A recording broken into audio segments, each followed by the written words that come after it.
and they pull the wetsuit down, and they just have the bottom hanging. You have no idea how hot that room was. This is my air conditioning. Your videotape? So you're 8 months pregnant? 9.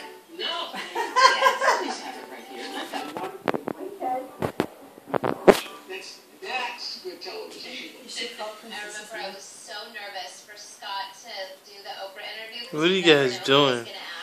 I am here to help the team figure out what to cut and how we put this together. Our anniversary.